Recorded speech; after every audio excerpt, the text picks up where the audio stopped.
Hello friends, good morning.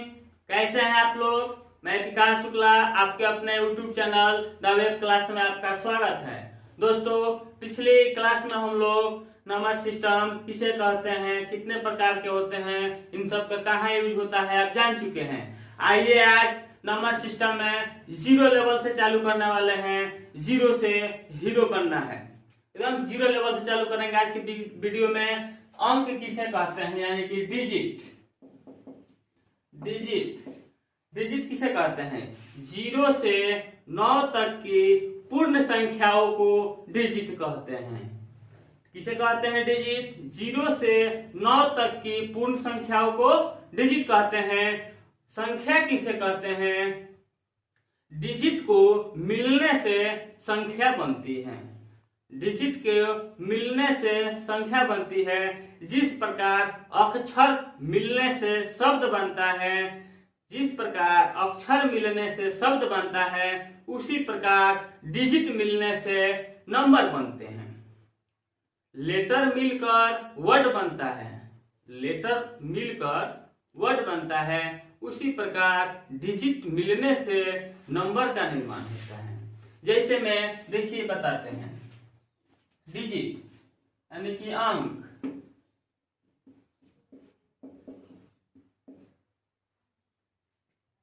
Zero से 9 तक की पूर्ण संख्या को डिजिट कहते हैं।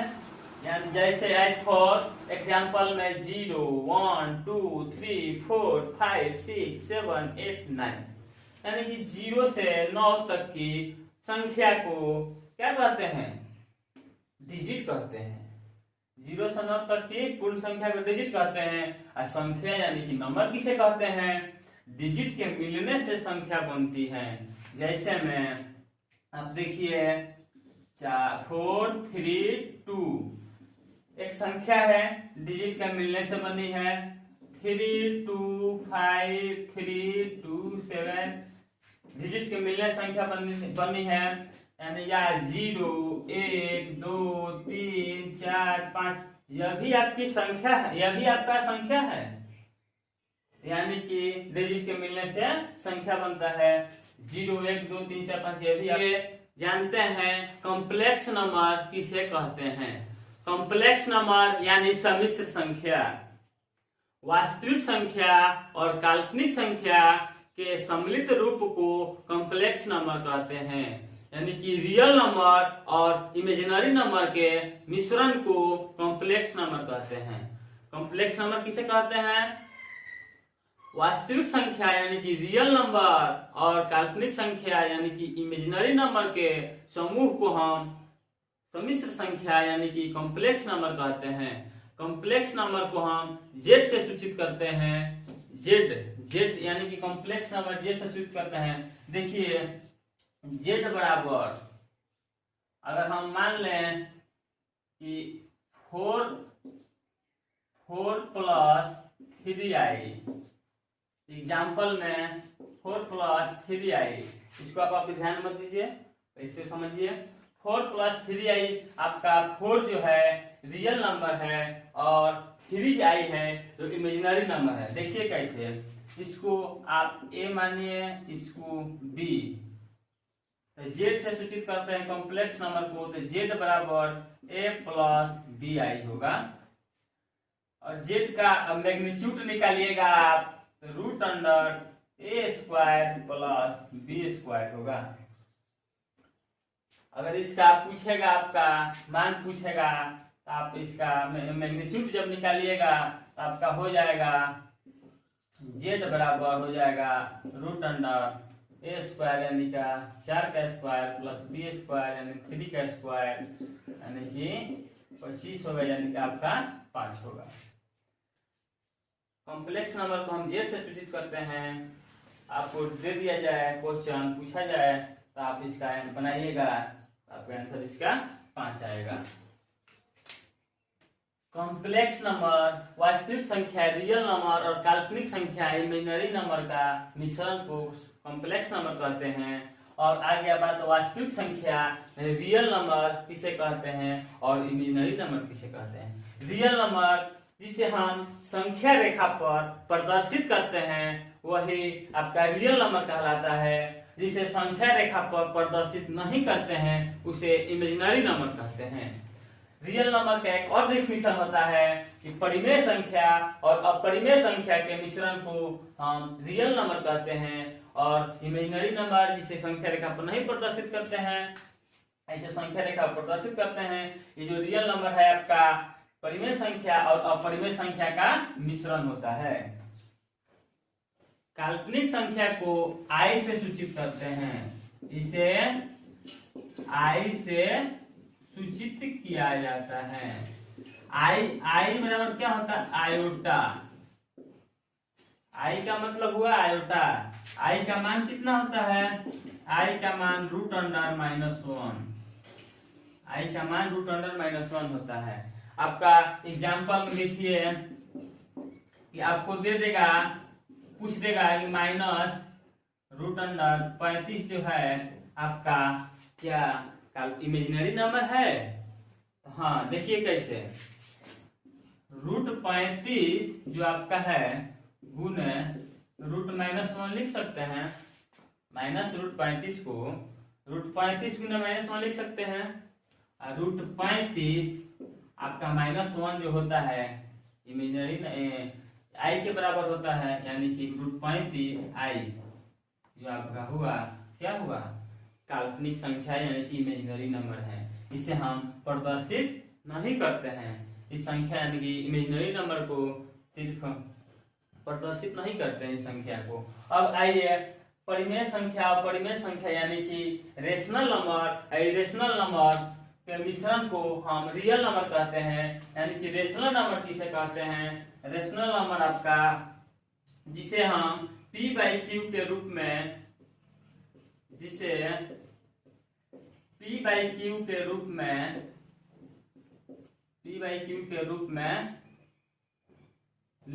लिखते हैं या p/q के रूप में लिखते हैं या लिखा जा सकता है।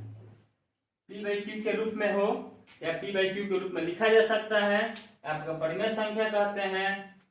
और परिमेय संख्या जो परिमेय संख्या ना हो, जो परिमेय संख्या नहीं हो उसे हम अपरिमेय संख्या कहते हैं। या इसे हम बोल सकते हैं कि स्क्वायर रूट, क्यूबिक रूट जो आएगा परिमेय संख्या होगा। एग्जाम्पल में देखिए √2, √3, √5, √1/2 जो आपका जो है सब ये अपरिमेय यानी कि रेशनल नंबर है। और रेशनल नंबर आपका हो जाएगा 2, 3, 1 या 2/3, 4/3। ये जो आपका हुआ परिमेय संख्या, जिसे 2 है, 3 है, 1 है, यानी कि जो भी संख्या है ना वो परिमेय संख्या के ही रूप में है। नीचे 1 छुपा रहता है, इसलिए यह भी परिमेय संख्या है जिसे परिमेय संख्या के रूप में लिखा जा सकता है। या जो p/q के रूप में लिखा जाए, जिसे p/q q ≠ 0 होना चाहिए। q का मान 0 नहीं रहना चाहिए। और p और q इंटीजर यानी कि पूर्णांक संख्या हो सकती है। p और q इंटीजर संख्या हो सकती हैं, इसे p/q के रूप में लिखते हैं, परिमेय संख्या कहते हैं। इसे p/q के रूप में ऐसे नहीं, जो परिमेय संख्या नहीं हो या जो क्यूबिक रूट के स्क्वायर रूट के रूप में हो इसे हम अपरिमेय संख्या कहते हैं।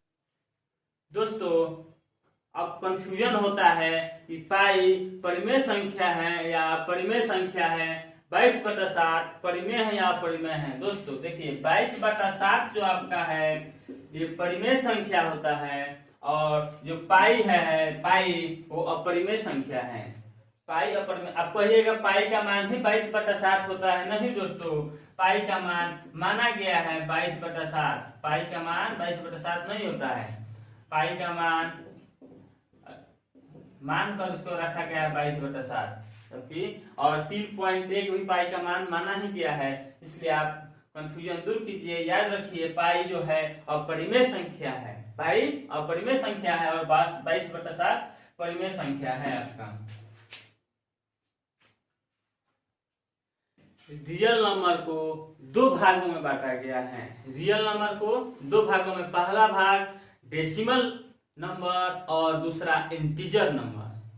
अब डेसिमल नंबर को भी दो पार्ट में बांटा गया है, एक टर्मिनेट और दूसरा नॉन टर्मिनेट। टर्मिनेट यानी कि जो दशमलव के बाद खत्म हो जाए उसे टर्मिनेट कहते हैं। जो दशमलव के बाद खत्म नहीं होता है यानी कि बार बार रिपीटेशन करता है उसे नॉन टर्मिनेट कहते हैं।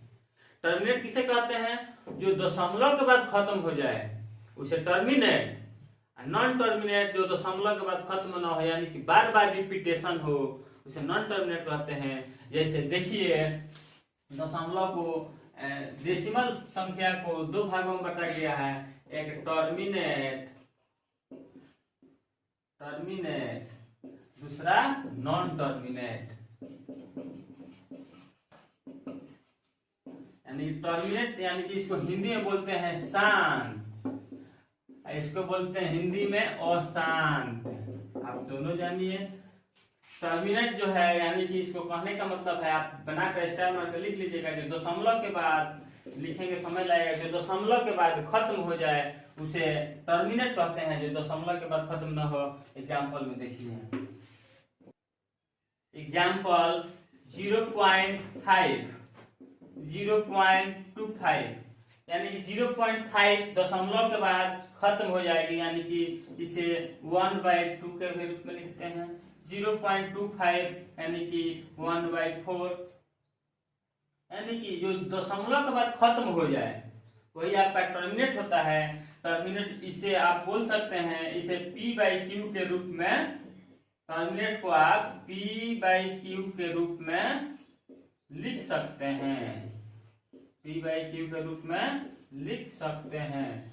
टर्मिनेट को आप परिमेय संख्या, टर्मिनेट को परिमेय संख्या, नॉन टर्मिनेट को अपरिमेय संख्या कह सकते हैं, अपरिमेय संख्या। टर्मिनेट को rational number, non terminate irrational number यानी कि रेशनल नंबर।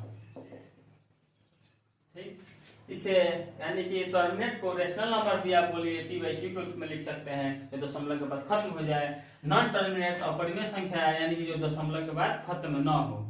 देखिए नॉन टर्मिनेट भी दो प्रकार के होते हैं, एक रिपीटिंग होता है, एक नॉन रिपीटिंग होता है। रिपीटिंग यानी कि दशमलव के बाद बार बार रिपीट करे, नॉन रिपीटिंग कहने का 0.61 61 61 या 0.3333 ये आपका रिपीटिंग हो गया, वो आएगा नॉन टर्मिनेट में, अशांत में, या रिपीटिंग हो गया।